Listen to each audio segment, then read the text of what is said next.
Ramai di media sosial jelmaan kembaran buaya dan mengaku pawang hingga keluarga buaya berakhir digigit di penangkaran kawasan wisata Cimory, Kecamatan Paranglowe, Kabupaten Goa, Sulawesi Selatan.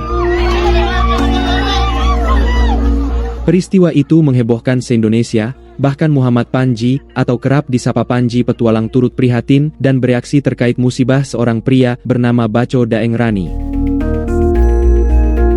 Pria itu digigit buaya yang berukuran panjang 4 meter. Unggahan Panji banyak beraksi terkait peristiwa. Baco Daeng Rani mencoba menenangkan buaya dengan menyentuhnya, tetapi justru menjadi korban serangan. Insiden ini terekam dalam sejumlah video yang beredar luas di media sosial. Namun, aksinya itu gagal dan sontak teriakan warga di lokasi membuat heboh.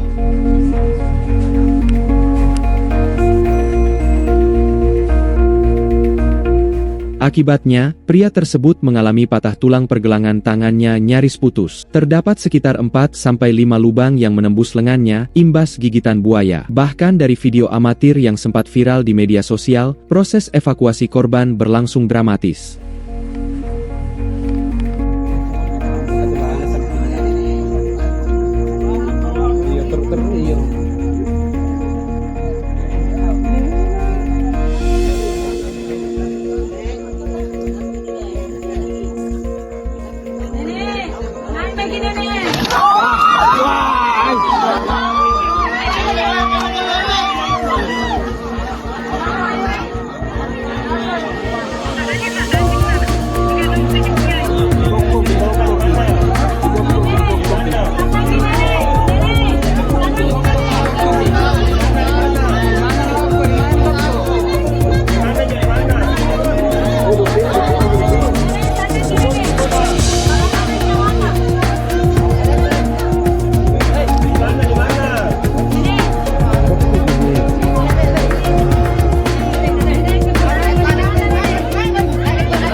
Download Tribun X sekarang, menghadirkan lokal menjadi Indonesia.